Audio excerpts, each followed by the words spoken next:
Chapter 32. "I'll look for a way to get on," I said, and began to row round the ship's hull looking for a rope ladder. On the stern I could read the ship's name, Western Queen. Sam in the bow held up his lantern. "Got something," he called. He grabbed a limp line and tied it to our rowboat. Next moment he scrambled up the side of the ship, going much faster than Thad and I had done. He even had his lamp handle looped about his arm.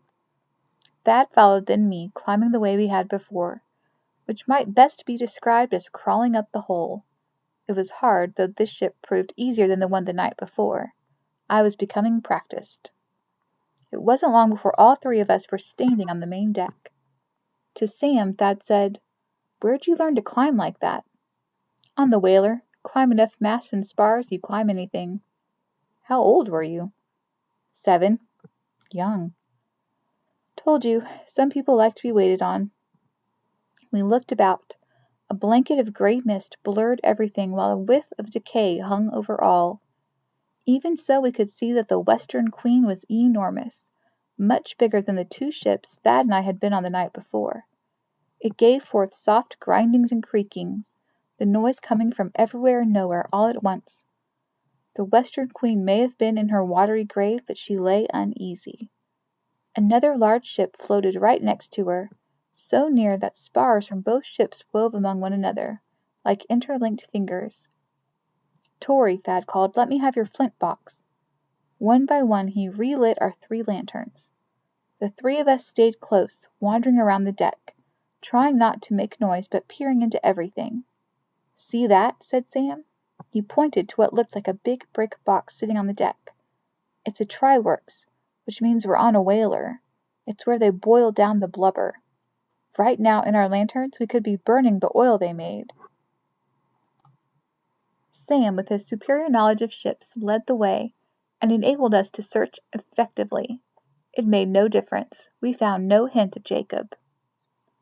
After coming into a companionway, Sam guided us down to the 'tween deck. It was all a jumble, a mix of clothing, open trunks, crockery, hats, shoes, lamps, and bedding, as if the crew had left the ship in great haste, perhaps right after dropping their anchor into the cove, just as I had witnessed on the Stephanie K. Every time we opened a door or looked into a cabin, I'd become tense, hoping we were about to find Jacob. It must have been obvious, because Sam turned to me and said, "Want some advice?" "Please." "Not easy," he said, "but don't go expecting to find your brother every turn we take. You'll get so twitchery, you'll give yourself brain hurt. We find him? Good. Otherwise, we'll just keep looking." And look we did. Using our rowboat, we went to perhaps 7 ships, if not more. I lost count. Each boat was a bit different, 2 masts or 3, fancy woodwork or dull woodwork, steering wheel, rudder bar, steering house, or steering well.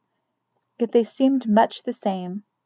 Main decks, companionways, 'tween decks, cargo hold. The more we searched, the faster we went, clambering from ship to ship.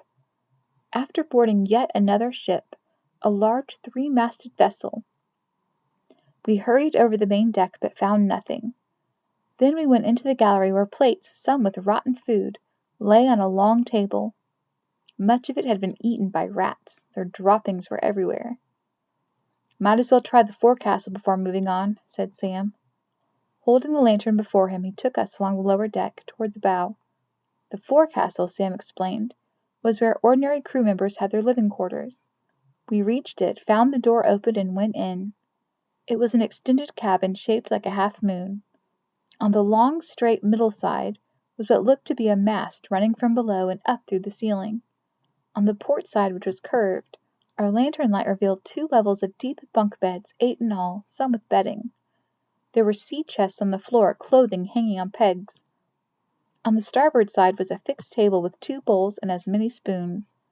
It was as though someone had just been eating and left only moments ago. It was I who saw the copper-colored coin. It lay next to one of the half-empty plates. I picked it up. When I looked at it closely, I gasped.